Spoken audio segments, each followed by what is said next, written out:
তোমার চারপাশে নীরবতা, কিন্তু ভেতরে ভাসছে এক অদৃশ্য তরঙ্গ।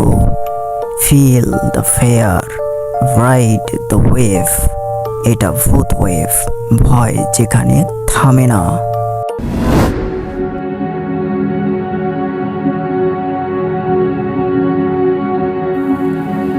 আসসালামু আলাইকুম, কেমন আছেন সবাই? আমি প্রান্ত চৌধুরী আপনাদের সাথে আছি। আপনারা শুনছেন ভূত ওয়েভ, এপিসোড নাম্বার 16। আমাদের আজকের গল্পের নাম হচ্ছে ছায়ার কণ্ঠ।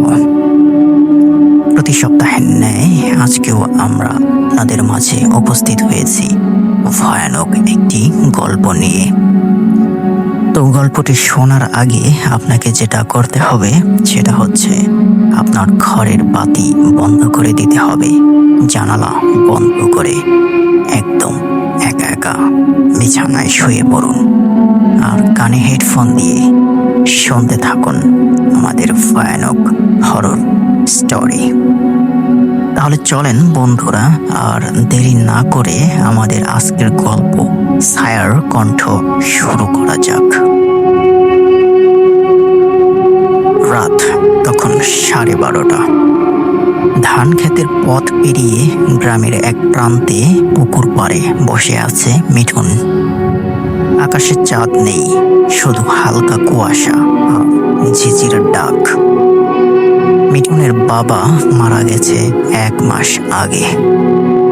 আজ পূর্ণিমার রাত। বাবার জন্য পুকুরে প্রদীপ ভাসাতে এসেছে সে। প্রদীপটা জ্বালিয়ে জলে রাখতেই বাতাস একদম থেমে গেল। হঠাৎ পেছন থেকে একটা ফিস ফিস আওয়াজ, মিঠুন, মিঠুন, মিঠুন। মিঠুন ঘুরে তাকায়, কিন্তু কেউ নেই। কিন্তু পুকুরের জলে তার প্রতিবিম্বটা কাঁপছে, আর পাশে ভেসে উঠছে আরো একটা মুখ, যার চোখগুলো ফাঁকা আর ঠোঁট নড়ছে, কিন্তু কোনো শব্দ নেই। মিঠুন বাড়ি ফিরে দরজা বন্ধ করে। মা ঘুমিয়ে আছে। সে বারান্দায় বসে ভাবছে, হয়তো কান ভুল শুনেছে। তবু মনে এক ভয় জমে গেছে। ঘড়ির কাঁটা তখন 1টা বাজে, আর উঠোন থেকে আসে টাপ শব্দ, যেন কেউ ভিজে পায়ে হাঁটছে। মিঠুন টর্চ নিয়ে বাইরে বের হয় এবং বের হয়ে দেখে মাটিতে কাদা পড়েছে, আর তার বাবার পুরনো লাঠিটা দরজার সামনে পড়ে আছে। সে চমকে ওঠে ভয়ে, কারণ লাঠিটা তো শ্মশানে পোড়ানো হয়েছিল। তাহলে এখানে এলো কিভাবে? সেই রাতের পর থেকে মিঠুন লক্ষ্য করে, ঘরে আলো জ্বললেই দেয়ালে ছায়া দেখা যায় না, কিন্তু আলো নিভলেই ছায়া, একটা তার নিজের, আরেকটা অন্য কারো, যা তার নড়াচড়ার সাথে নড়ে না। রাতে সে জানালায় হালকা আওয়াজ পায়। মিঠুন সাহস করে জানালার পর্দা সরায়, কিন্তু বাহিরে কেউ নেই। কিন্তু কাছে কুয়াশার মতো জমে আছে এক হাতের ছাপ। পরের দিন সকালে মিঠুন গ্রামের ওঝা কালাচাঁদার কাছে যায়। সব শোনার পর ওঝা বলে, তোর বাবার আত্মা শান্তি পায়নি। তুই যে পুকুরে প্রদীপ ভাসালি, ওখানে এক অভিশপ্ত আত্মা বাস করে। ওই আত্মাই এখন তোর বাবার কণ্ঠে তোকে ডাকে। মিঠুন কেঁপে ওঠে ভয়ে। এখন আমি কি করব?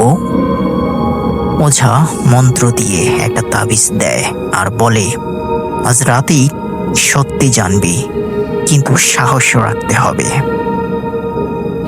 রাত তখন 12টা। মিঠুন ঘরের আলো নিভিয়ে বসে আছে। তাবিজটা শক্ত করে ধরে আছে তার হাতের মুঠোয়। হঠাৎ বাতাস জোরে বইতে শুরু করলো। দরজা ঠাস করে বন্ধ হয়ে গেল। চারপাশ অন্ধকার। তার কানে ভেসে আসে সেই একই কণ্ঠ, ভেতর আমি এসেছি।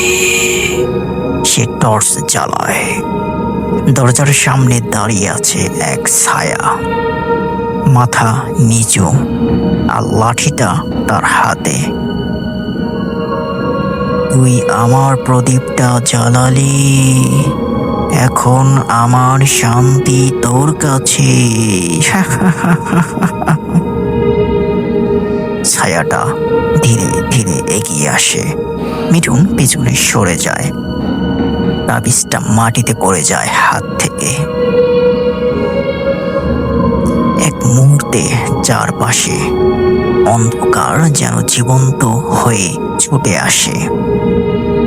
বাতাসে ভেসে ওঠে পোড়া দেহের গন্ধ, আর মিঠুনের কণ্ঠ থেমে যায় চিৎকারের মাঝপথে। পরের দিন সকালে লোকজন দেখে মিঠুনের ঘরের দরজা খোলা, ভেতরে কেউ নেই। শুধু মাটিতে পড়ে আছে সেই লাঠি, আর দেয়ালে কালো দাগে লেখা ছায়ার কণ্ঠ, আমি এখন মুক্ত। সেদিন থেকে পুকুরের ধারে কেউ আর যায় না। রাত নামলেই বাতাসে ভেসে আসে একটা ফিস ফিস শব্দ,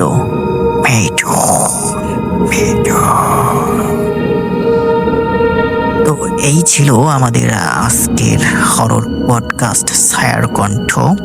তো আশা করছি আপনাদের অনেক ভালো লেগেছে, অনেক ভয় জাগানো ছিল গল্পটি। তো আজকের গল্পটা আমরা একটু ছোট করেই নিলাম, কারণ হচ্ছে আমাদের কিছু ব্যস্ততার কারণে আমরা গল্পটা একটু ছোট করে আপনাদের মাঝে শেয়ার করলাম।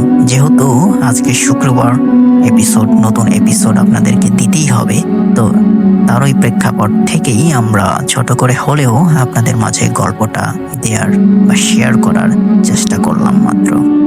বাকিটা আপনারাই ভালো বলতে পারবেন কেমন লাগলো। যাই হোক বন্ধুরা, ভালো থাকবেন। আমাদের আগামী এপিসোড আগামী শুক্রবারে দেখা হবে। ভালো থাকবেন, সুস্থ থাকবেন। আল্লাহ হাফেজ। ও বাই দ্য ওয়ে গাইস, আরেকটি কথা আপনাদেরকে বলা হয়নি, আমাদের গল্পগুলো কিন্তু যারা নিয়মিত শুনছেন তারাও তো জানেন, আর যারা আজকে নতুন আসছেন তাদের উদ্দেশ্যে বলি, আমাদের গল্পগুলো সম্পূর্ণ কাল্পনিক, বাস্তবের সঙ্গে এর কোনো মিল নেই। তবে আমরা সত্য ঘটনা অবলম্বনে আমাদের এপিসোডগুলো খুব শীঘ্রই চালু করব।